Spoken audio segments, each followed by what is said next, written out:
Hello, and welcome to Enchantment of Eternity's review for Trials and Tribble-ations, which is episode 6 of season 5 of Star Trek Deep Space Nine. This video is a part of a series of videos where I review episodes of Star Trek, one episode at a time. In this video, I cover the 5th season episode Trials and Tribble-ations. So Trials and Tribble-ations is the episode in which the Enterprise, or not the Enterprise, jumping the gun, Defiant is escorting a human who was trapped on Cardassia back into Federation space while carrying an orb, which they later find out is the Orb of Time.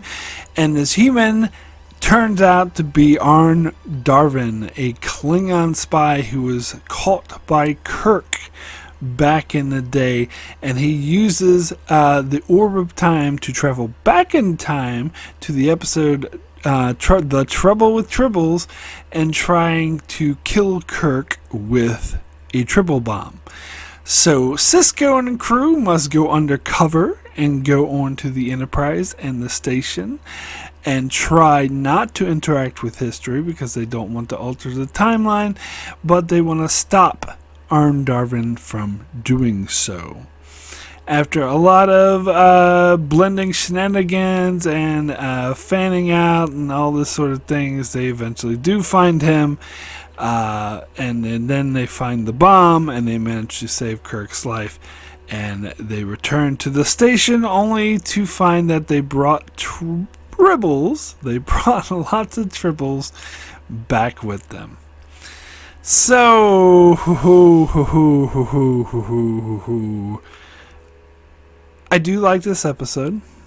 It was fun. I think it was one of the more fun episodes, and it's a great tribute to the original series. Probably the best tribute to the original series that later Trek has ever done, and this includes like Strange New Worlds. But I also think that this episode is the most overrated episode of all of Star Trek. I think I did have this. I think this was my number one on the most overrated episode of all Star Trek. It's not to say, again, that's not to say it's bad. It's not bad. It's actually quite good. There's a lot about this episode I like. But I'm actually offended when people put this in their top 5 Deep Space Nine episodes. In fact, I'm very offended when they put it as their number 1. Now, you might think, oh, Mark, that's how, woke of you to get offended by something like, oh, you shouldn't get offended by someone's taste and oh, blah, blah, blah. No, but I don't care. I'm standing by. I'm not going to rephrase that. Would you want to rephrase that, laddie? No. I'm not going to rephrase that. I am offended when people put this in the top 10, top 5, even top 10 of Deep Space Nine.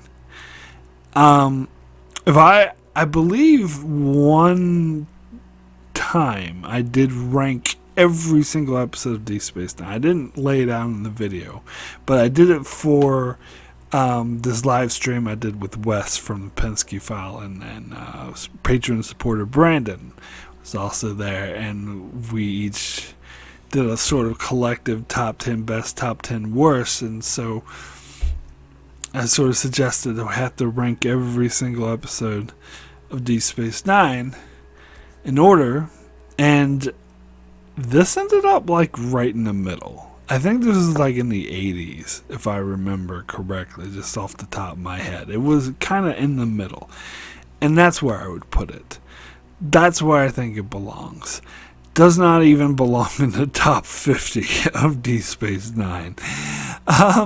Now you might say, well, that's just your opinion, man.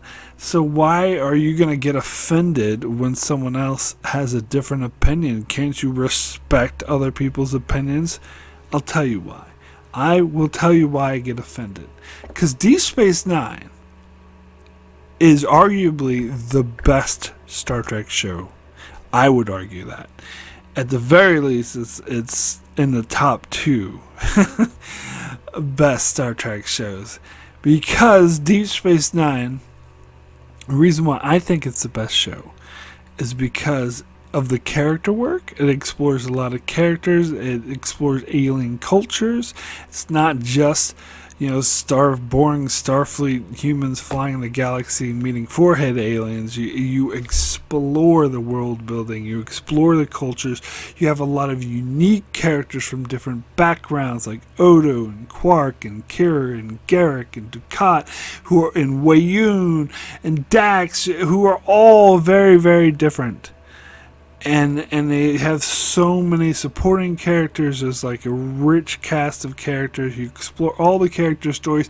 And it also has a tendency to explore the darker side of the Star Trek universe that other shows wouldn't dare do or couldn't do right in the case of Discovery.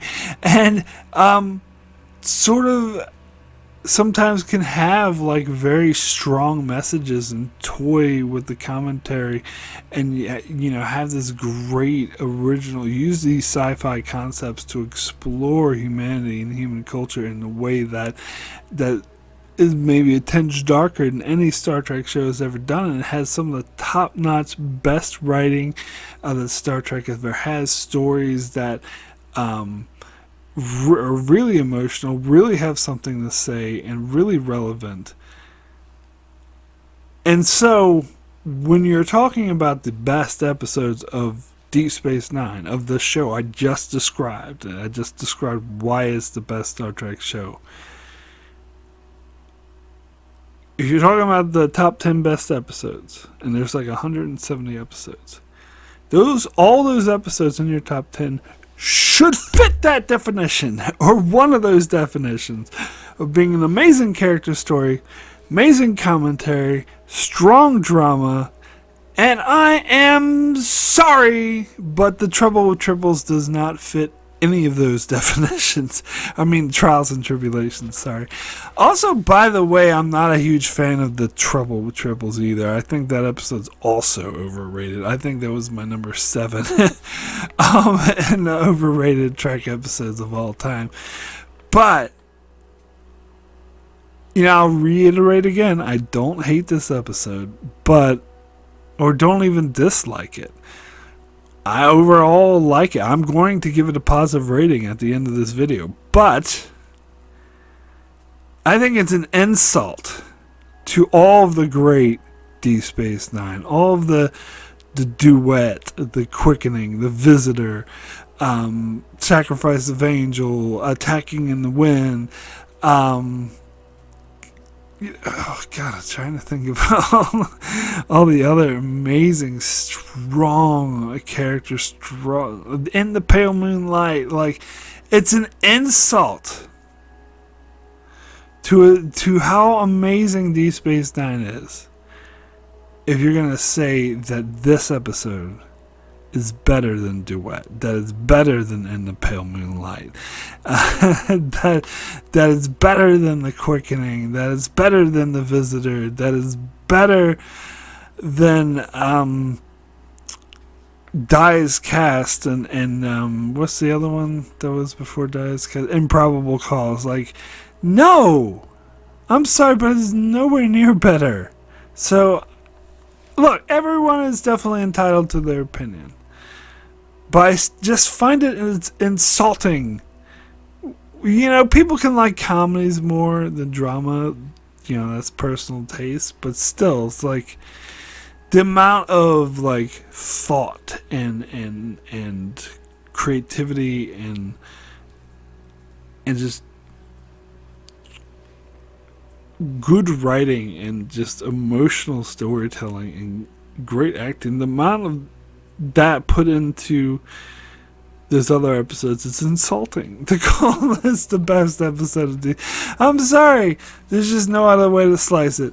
Now, that being said, a lot of thought was put into this episode because to have your Deep Space Nine characters interact with the original series characters was, especially at the time, like groundbreaking.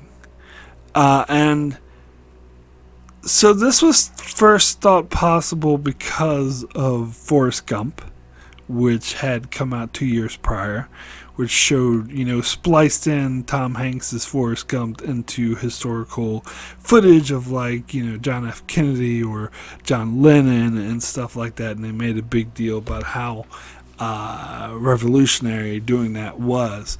But their thoughts on, when I believe they said it was Rene Echevarria who came up with this idea, because they wanted to do a tribute to the original series. Like, that's what the studio said. You guys should do a tribute to the original series because it's 30th anniversary, like Voyager did their Sulu episode.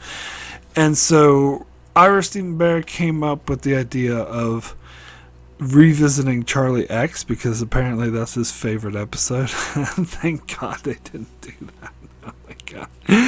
But Ronald D. Moore had the idea of going back to the planet that was in Piece of the Action, and to find that because McCoy left like his communicator or something behind, now they all started imitating Kirk and Spock, and everyone was like imitating original series characters. I will say this idea was eventually done in Prodigy, actually.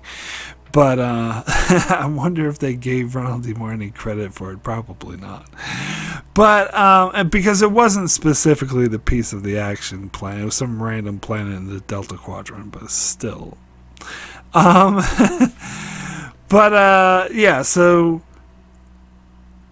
that was the idea they're going to go with. But Rene Echevarria is like, why don't we actually use footage from the original series and have our characters input it into this time period, into this whole footage? And they're like, their worry was, Forrest Gump had just done it 2 years prior, but this technology was new, so it might be too expensive, like prohibitively expensive. That's what they assumed. This is on a TV budget where we don't have much money to spend. Don't know that we can do what, this major, huge budget blockbuster managed to do. So they went to the visual effects supervisors and asked them. And so they showed a demonstration to the writers, and they showed them a clip of the Trouble with Tribbles. And Ronald D. Moore recounted this in the DVD featurettes, if you have it, but he recounted that he was watching the clip and being like, oh yes, so what, it's the Trouble with Tribbles. And the visual effects guy just started laughing, and then like, see that guy there, he's one of my workers. And Ronald D. Moore was blown away. He was like, oh my God, that is so seamless, we can do this. And so that's when the decision was made to go ahead with it. Now, do I think that this was revolutionary? Absolutely. Do I think they did an amazing job at splicing in the characters? Absolutely. It was a ton of fun to revisit these scenes of Trouble with Tribbles and have Sisko and Dax and all of them like interact with Kirk. Have O'Brien and Bashir in a lineup and they're like, who started the fight? Or have like Sisko go to Kirk and say, it's been an honor serving with you. Like, it was all that amazing to see. Absolutely. Does that make this one of the best episodes of Deep Space Nine? Absolutely not. Sorry.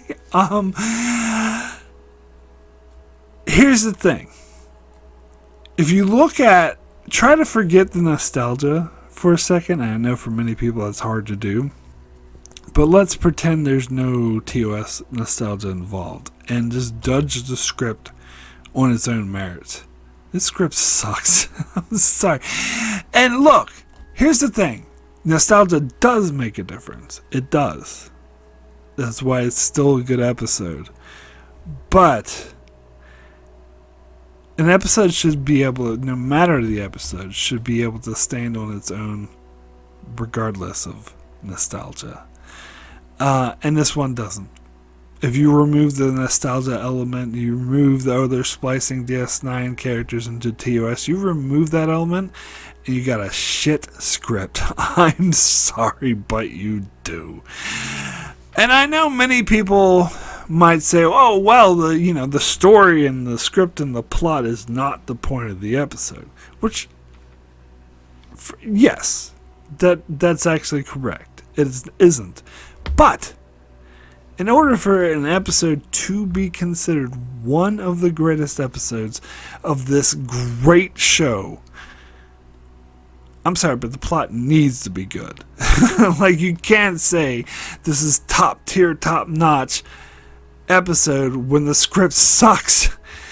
Now, to be fair, the script does what it's meant to do, so it doesn't necessarily suck. But if you remove all of the nostalgia, what you have is a story about this guy. He steals the Defiant, goes back in time. He tries to execute Kirk. He's caught very easily, and then Sisko and the others find the bomb very easily, and they go back in time. Like, that plot could take like 15 minutes, but it's just filled to the brim with nostalgic filler. That's basically what this episode boils down to. I like that term. I just came up with it. Nostalgic filler, where it's all of them pining like, "Ooh, look, it's Kirk. Ooh, look." And don't get me wrong, that stuff is fun. I'm not saying nostalgic filler is a bad thing. It's a good thing. I'm saying it does not make the best episode of the fucking show. It doesn't. Not even top 10, not even top 20, not even top 50. For me, this is more like top 80. Or maybe even top 90. So yes, I am standing by my statement that it offends me when people put this in not just their top 5, but their top 10. Even, okay, top 20 I might, because it is a cool little novelty, and again, some people might like it more than me, blah, blah, blah. So I won't get offended if you put in your top 20, but I will if you put in your top 10. It's not fucking belong there. You got episodes like The Visitor and In the Pale Moonlight and Duet. There's no room for this episode in your top 10. Sorry. It's just, I don't care. Different opinions. I don't care if people prefer comedy. Just flat out no. And I do think, like, the reason why it's, like, number 1 on IMDb, or I think it's number 2, but it's kind of tied for number 1 if I remember. It's around that. Is because there's a lot of people who don't watch Deep Space Nine, who watch this one episode because they like the original series, and so they give it a high rating without seeing the rest of Deep Space Nine. This, yeah, I think that's what it boils down to. Now, this episode does have a lot of funny moments. I think it does do a good job of being lighthearted. Like the thing in the turbo lift with Bashir and O'Brien, and Bashir's talking about this paradox where he's supposed to be his own grandfather. Apparently that was an idea the writers actually had, and then they realized how ridiculous it would be, so instead they turned it into a joke, which I think was brilliant. Yeah, how they had that woman come on board the turbolift and flirt with Bashir. I love O'Brien. He's like, she was only using you to get to me. But then Bashir went off and I'm like, oh my god, Watley was the name of my grandmother. We never knew my grandfather. And but then it ended with Bashir is like, you can't just dismiss this. And O'Brien's like, I can try. And he's like, okay, fine, but I can't wait to get back to Deep Space Nine and see your face when you find out I never existed. Like, those are funny moments. Some of the stuff with, I don't know, the Worf and Odo stuff I didn't find as funny. I mean, they had, and then Sisko and Dax. Dax was basically being the surrogate of the TOS fan, of the audience, being like, oh, look, it's Kirk. And Which it does make sense because she was alive during that time period, so she has nostalgia for it, which is so that's kind of a meta thing about people watching this episode having nostalgia for it. So yeah, that was all well and good, but the storyline again, it's just like Arden Darvin was so easy to catch, and he sucked at his job, and he just gave away what he was doing. And I'm not a big fan of the idea of this orb of time either. It seems a bit too powerful, and we will see it again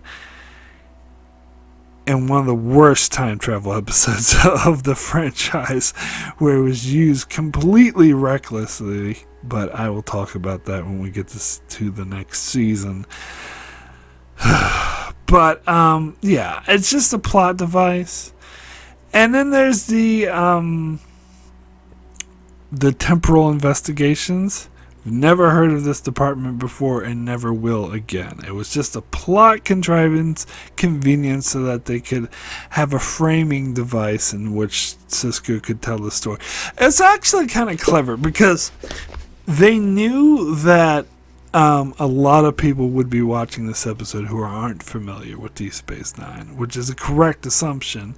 So they had the temporal investigation guys so that they could explain to them and thus the audience like staples of DS9, such as what's an orb? Well, it's a Bajoran orb and blah blah blah and stuff like that. So that was fine, but I just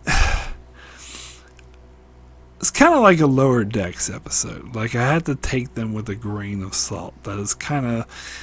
I don't want to interpret them into actual canon. I just kind of dismiss it a bit. I think there were a couple novels or short stories written about these guys, and I'm like, there's no temporal investigation. How come, Picard never got... talked down from these people, or I don't know. I just thought it was silly. And then the ending where those tribbles all over the station, that was never addressed. So that was basically just a gag. That was just like, oh, isn't it funny? There's tribble everywhere. But it's actually practically a problem. Like, how do they get rid of the tribbles from DS9? Don't tell me they just beam them on a Klingon ship. Can't try that twice. And also, Worf was saying that the tribbles were wiped out by the Klingons. They went around and wiped them all out. And so they changed history by bringing the tribbles back from the dead, kind of like Kirk brought back the humpback whales. Well, I guess he didn't change history, but they kind of altered, brought something back from the past that's not supposed to be there. And if there's any species that's an invasive species, it's the goddamn tribbles. But no one's actually meant to care, though. They're meant to go, isn't this funny gag, and that's it. And which... nothing wrong with, as I said, Lower Decks does that a lot. It doesn't actually make sense that you'd be able to prank call Armis and that these Lower Deckers would even know who Armis is. But it was a funny-ass scene, so I don't care. And I guess that's how you're meant to take this scene at the end, too. It's funny, but I don't know. I'm able to take Lower Decks with a bigger grain of salt than I am any of the live action Treks. It's like the whole thing with Picard in season 2, where they had the punk on the bus, and he was listening to a boombox, and my sister was telling me, oh, just go with it, it's like a Lower Decks joke. But I was like, no, because this is not Lower Decks. This is a live action show. Shit like this, they can't get away with the shit that Lower Decks gets away with, at least in my mind. I know maybe some people would disagree, but yeah, stuff like that I can't take as big of a grain of salt. But it doesn't upset me or really bother me. Oh, this makes no sense. There's tribbles here.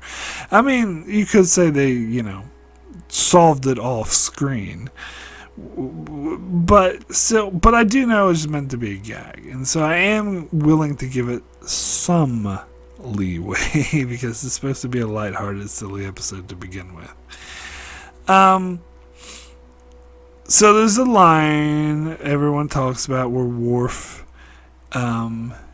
is in the bar with the Klingons, and they're like, "Those are Klingons?" And Worf is like, "They are Klingons, but we do not discuss it with outsiders." Like, I think that's the best way that scene could have been written. I think that is what they did is exactly what they should do, because they can't ignore the fact that there's a bunch of what's supposed to be Klingons and they look nothing like Klingons, and they can't like reshoot it with, you know, the Klingon makeup. Like, that would, I'm sure, would be way too difficult and time consuming and expensive. So they do have to address why these Klingons look that way, and to say we don't discuss it with outsiders is actually the perfect way to address it, because it's basically saying don't worry about it. Like, yeah, we acknowledge this, but don't worry about it. And so the fans, and at least for me, whenever shit like this happens, I just see that as a production thing. Like, Klingons didn't have that makeup in the 60s, they do now. Period. So let's just come up with some way to hand wave it away and dismiss it and move on with your lives. But, and this is something I'll address much later when I get to Enterprise, this wasn't good enough for Manny Koto. He wanted to come up with a specific explanation as to why the Klingons look that way, and that frustrates, makes me so angry. That's so stupid. First of all, that explanation actually doesn't work, because characters like Kor, Koloth, and Kang were seen in the original series looking like humans, and then they were seen in Deep Space Nine looking like Klingons. So if it's just genetically engineered shit, why did it affect them? Thirdly, or is that first? I don't know. So whatever. Secondly or thirdly, how come all Klingons look like humans and during this time period, but then after this time period, all Klingons look like Klingons? Like, that's not what that stupid Enterprise episode portrayed. It was like, some may look like humans and some may not. But that's not what we see. So I hate that. Like, and this is a general thing, like Strange New Worlds or Discovery would do this sometimes, where they'd be like, oh, rip the hollow emitters out from the Enterprise because it has to match the original series. Like, that shit pisses me off. It's a production issue. Just ignore it and move on with your lives. We Star Trek fans, we viewers, we're smart. We can tell what is production issues and what isn't. Like, it was made in the 60s and this was made in the 2010s. Like, we can tell the fucking difference. But some people, of course, can't. Some people actually like these kinds of explanations, and we just want different things out of Star Trek. You and I. You being the people who actually want them to explain this shit in canon. I want them to ignore it in canon. It's a production issue. You know that. I know that. Let's move on. But that is just me. Like, yeah, I've seen some fan theories that trying to come up with an in-universe excuse why the Klingons look different in Discovery than the original series and the TNG. And I'm like, oh god, that makes me so angry. Just don't do it. Just leave it. So this episode handled it the correct way. This is what you're supposed to do. Yeah,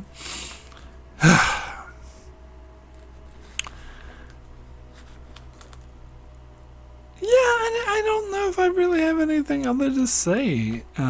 This episode's pretty straightforward. It was fun. It was a blast. It was great seeing Kirk there. And oh yeah, I did talk about this in my review for Facets, that in this episode Dax says that she met McCoy when she was Emily on going to visit Earth for a gymnastics competition, that he had the hands of a surgeon, wink wink, sort of alluding to a sexual encounter. Problem is, the timeline doesn't match up, and this is what I mentioned in facets. Unless Tarius was only Dax for like a couple years, and there's no indication that was the case. In fact, he was married, assuming for a good amount of time before he passed away. Dax should have been Tarius at this time.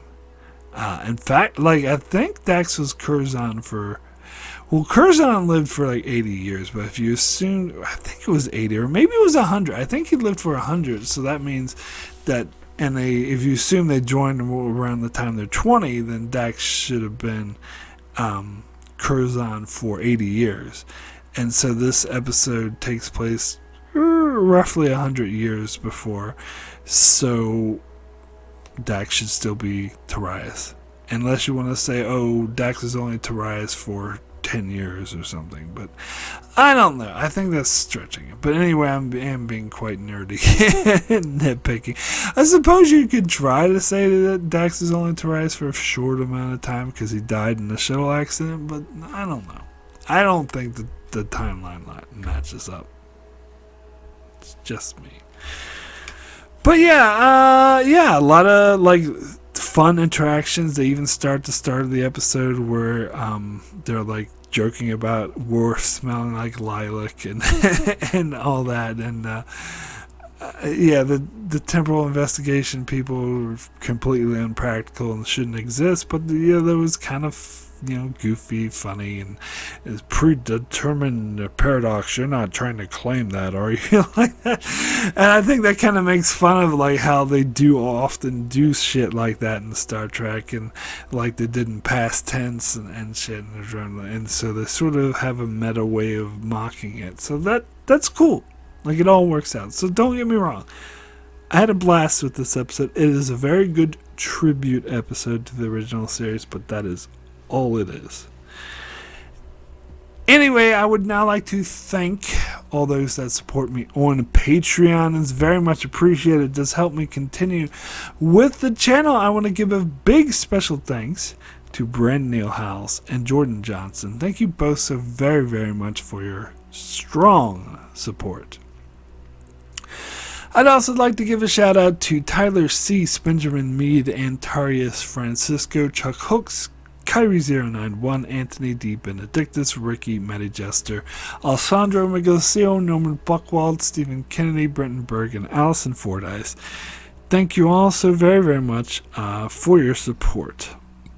Alright, so we do have a few Patreon comments from the supporters. So first comment is from Kyrie091, who says, "Trials and tribulations, more like smiles, because this one's okay, son."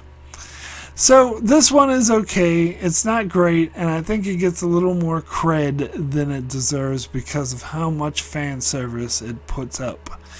If you're looking for a fun fan service episode, this might be some of the best you'll ever see. I know they weren't trying to make a deep and moving episode here, but it would have been nice if they could have done the fan service while also making a good episode that was on its own merit still good. The Strange New Worlds episode, Those Old Scientists, is a good example of how to do this right.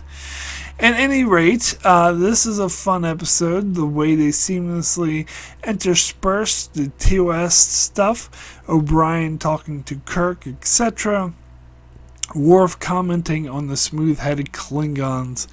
It's fun. Yeah, Klingons. That's how Sulu pronounced it. No jokes this week, kids. Tune in next week when I make Mark talk about Vic Fontaine again. You do like to do that. Yeah, you bring up Those Old Scientists. That's exactly what I was going to bring up. I was thinking the exact same thing.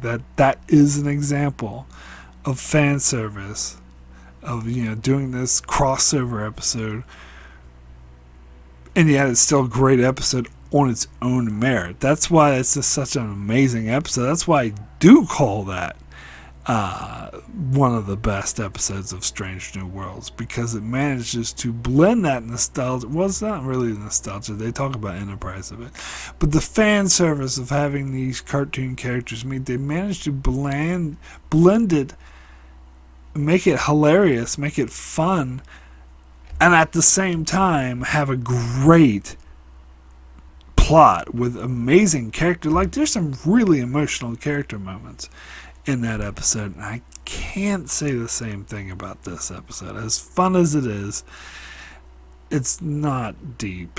And as Kyrie09 says, not meant to be deep, but those old scientists. It was a fun comedy, and yet it was deep. So it's doable, is all I'm saying. Anyway, next comment is from Tyler Cease, who says, when I watched every episode of DS9, I watched The Trouble with Tribbles after I saw this episode. One character who was in The Trouble with Tribbles, but not this episode, was Koloth, who was also in a few DS9 episodes. If they brought back Koloth in modern Trek, they should cast Rhys Darby, since Trelane was also played by William Campbell, the same way they should have cast James Frain as the Romulan commander in Equality of Mercy, since Mark Leonard is also played by the Romulan commander in Balance of Terror. And if they bring back Luoxana Troi in modern Trek, depending on her age, they should cast either Jess Bush or Rebecca Romaine, since number 1 Nurse Chapel are also played by Nigel Barrett. I think you take that joke a little too far. I get it. I mean, it would be funny, but yeah, I'm pretty sure they did have Koloth in this episode, though. I could be wrong, but it would have been the stock footage and nothing was inserted. It was just the flat out footage, because they showed at the end of the episode when Sisko was doing his, narration. It was like, oh, an armed Darwin got caught by the Tribbles, and they showed McCoy going up to the armed Darwin going, he's a Klingon. Pretty sure Koloth was in that scene. Or maybe I didn't pay close attention, so it would have been like a background character. But at the very least, he was mentioned, though. Anyway, next comment is from Norman Buchwald, who says, unlike Voyager's mess in honor of the anniversary, in spite of homage to Star Trek VI and Captain Sulu and the Excelsior turning into a help me girl virus nonsense, DS9 went excellently to the task to come up with a great tribute episode by inserting our DS9 characters into a popular Star Trek comedy episode on Tribbles, and well, it works very well. Dax comes across excellently as the nostalgic character. Sisko gets his autograph from Kirk. Miles gets to be part of the action and lies to Kirk. And there's even maybe it should have ended as a joke here, Worf addressing the different look of Klingons by simply saying, we do not talk about this with outsiders. Yes, the plot is not much, but in a way, that's the point. A villain trying to redeem his past self in Klingon culture, and of course it does not take much for him to confess, because, well, we only have so much time, and there's really not the point except to explain the time travel and how characters got there. The Bashir speculating being his own grandfather may be the only joke that fell flat for me. The rest worked wonderfully. I especially liked that it was Odo who got most attracted to the cute furry Tribbles. In many ways, this episode is a success, but the main warning for novice watchers is no, this is not a typical DS9 episode. I will give it a weak but also enthusiastic 10 10, non-Edward, because he's not part of canon Tribbles as far as I'm concerned. Return to the Trek universe, out of 10.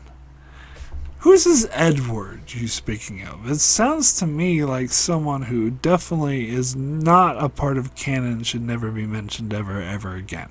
That's just how it sounds like to me. But anyway, I know what you're talking about, but it's kind of some kind of fever dream I had.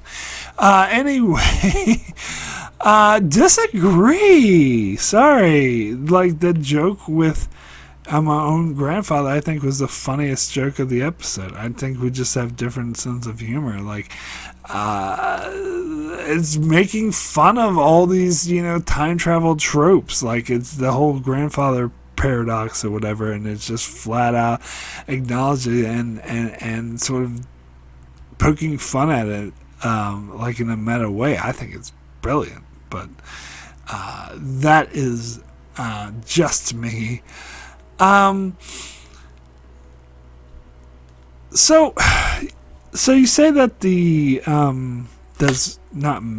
plot is meant to not be important, but again, I would refer you to those old scientists, which managed to blend, fun gimmick, fan service while still having a strong plot.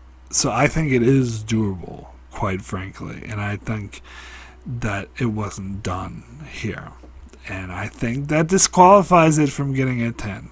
Sorry, but that is just my humble.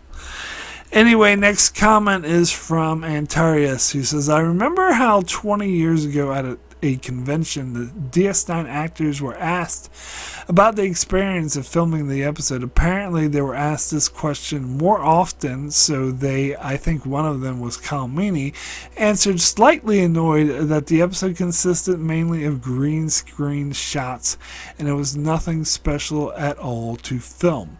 The episode is certainly better than its Voyager counterpart, and it's a fun watch, but story-wise, nothing more. In my opinion, the Tribble episodes is a little bit overrated, so I would have preferred that they revisited some other episodes. Instead, I will give this an 8 out of 10. Well, that recounting, maybe that's Kalmini's opinion, but from what I read online, that is not shared amongst the other cast members, like certain cast members like Terry Farrell, and I think even Avery Brooks and Alexander Siddig talked about how fun it was to be on these sets and how amazed they were that the sets looked so real, because they talked about how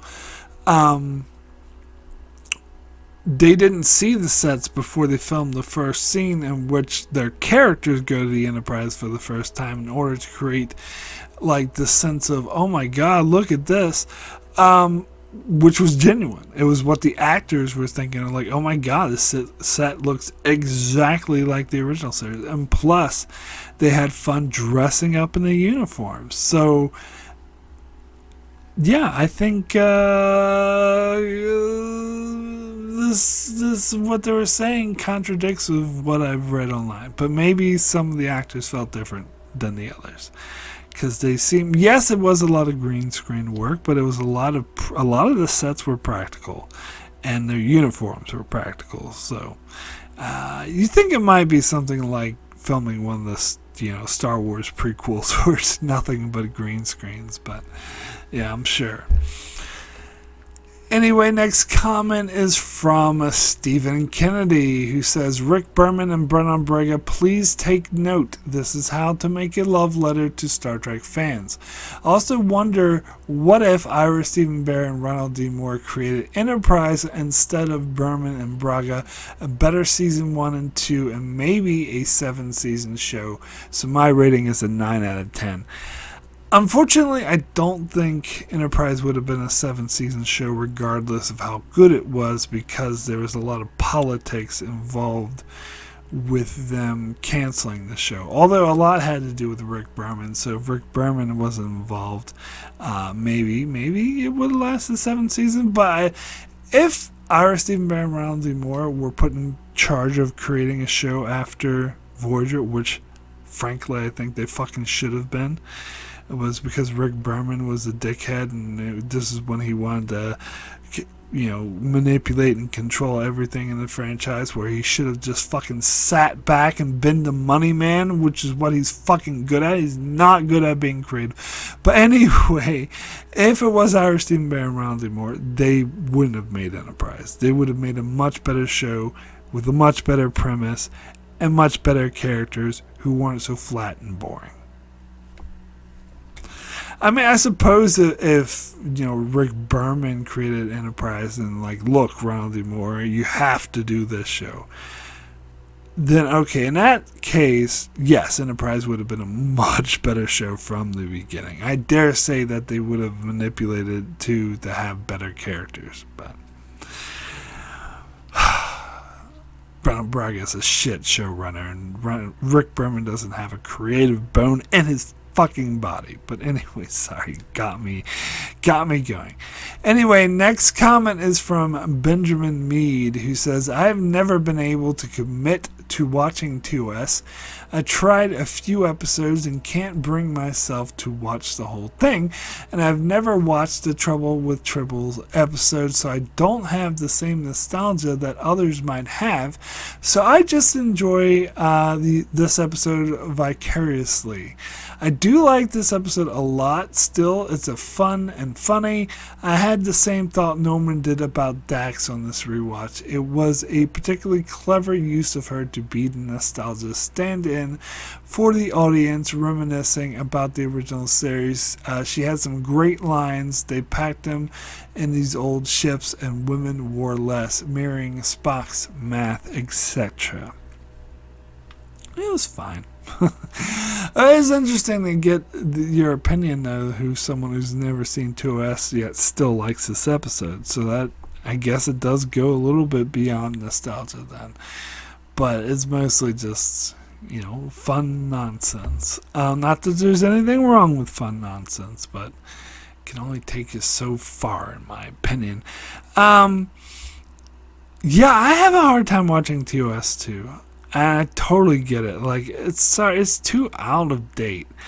I first watched TOS in the early 90s, so it would have been less. It was probably more like 25 years old. I think, I remember the 25th anniversary of the original series, and I was watching it by that time. And for DS9, it's been, season 5 of DS9 would have been 29 years ago. But earlier DS9 would be 30 years ago. And yet it still holds up. It's still, I mean, maybe I'm biased because I was alive when DS9 first aired and I wasn't alive when 2S first aired. But still, I think you get the opinion of a youngin' who wasn't alive in the 90s. Or at least the mid-90s, and I'm sure they would agree that DS9 holds up today and doesn't look all that antiquated, whereas the original series, even when I first watched it in the early 90s, looked very out of date and very antiquated. So I think that it's just 60s were different, and they definitely don't hold up now. It's like what I was saying when I was doing the video when I was ranking all the Star Trek series, and I had TOS ranked a lot lower than Darren and Alyssa did, but I mentioned it's because it's harder to watch now.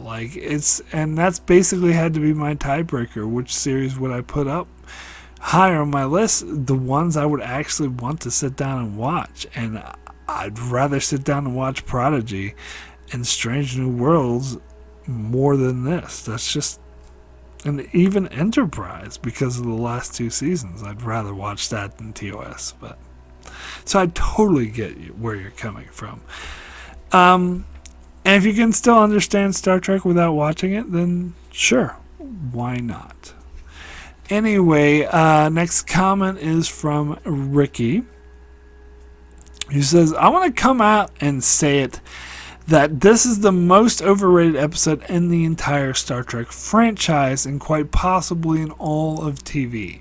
Now, don't get me wrong, I do really like this episode, but it doesn't deserve to be in a top 10 list, let alone number 1. Hell, it offends me that people will point to this episode as the DS9 quintessential episode. When I think of DS9, I think of In the Pale Moonlight, Duet, and the Dominion War storyline. So very dark and unique show, yet people say it's the best. Like I said, I did have a blast with this episode and I did laugh a couple of times, but ultimately it's a tribute episode and shouldn't be top tier episode. Also, the story isn't the strongest, or the reason isn't the strongest either to enter the TOS era, but it's much, much better than Voyager's flashback episode. So good tribute episode, but no more, so my rating is an 8 out of 10. Well, Ricky, your comment could have been my entire video. Might as well. I didn't even bother with recording this whole video. I just could have came on and read your comment and ended the video, because you described pretty much to the letter exactly how I feel about this episode. I think you hit the nail on the head. Anyway, thank you, patrons, so much for your comments. So my rating for Trials and Tribble-ations out of 10 is going to be an 8, extremely good. So I was going to give this episode a 7 at first, but then I thought, well, the remarkable technology and the novelty of seeing Sisko and the others with the TOS characters, I guess that pushes it up to an 8, but no higher. In fact, I'd even call it a weak 8. Because I'm sorry, but I need to have a story. I need to have and don't tell me that, it shouldn't even have a good story. No, not true. Those old scientists, even episode like The Magnificent Ferengi, I gave that a higher rating. And you might be questioning that, saying, oh, that's not as, unique and original as having this, great sort of crossover nostalgia episode. But here's the thing. The Magnificent Ferengi, first of all, it's funnier. It's hilarious. It's easily the best comedy outside of Lower Decks that Star Trek has ever done. Secondly, I'm sorry, but it actually has a better plot. It actually, they're supposed to rescue Ishka, and they have to build a team, and it's actually difficult for them to rescue Ishka, and they had to go through different tactics, and they have hardships. Whereas this episode, armed Darwin, we have to catch him before he kills Kirk. Done. He just confesses immediately to putting a Tribble bomb. Okay, let's gotta find the Tribble bomb. Done. There wasn't going through any of the, pardon the phrase, trials and tribulations in order to accomplish this. They just accomplished this easily, and the rest of the episode was just fluff and nostalgia. I'm isn't it so cool to see Kirk? And don't get me wrong, I love a good fluff. I love a good nostalgia. And this was handled in a fun, entertaining way. But that and a dime will get you a cup of coffee. I guess is the saying. It will get you an 8. This episode gets an 8, a weak one at that, and no more. I'm sorry, you need to have a good plot to have higher than an 8, in my opinion. Even as good as Magnificent Ferengi, that's all you need. Just the bare minimum, but this doesn't meet that. So, that's it for my review of Trials and Tribble-ations. If you enjoyed this video, please be sure to leave a like, comment, subscribe. All these things help me out a lot in the algorithm. But if you really want to support the channel, you could just a possibility. Just if you really want to support the channel, you could do so by supporting me on Patreon. There's a link to that in the description below. I have different rewards for different tiers, such as you can leave these longer comments for me to read in my videos. I got pre-releases. You could request a video for me to do, and I have a series of videos I do exclusively for Patreon supporters where I revisit reviews that I've already done. So let's see what's coming up next on ye old channel.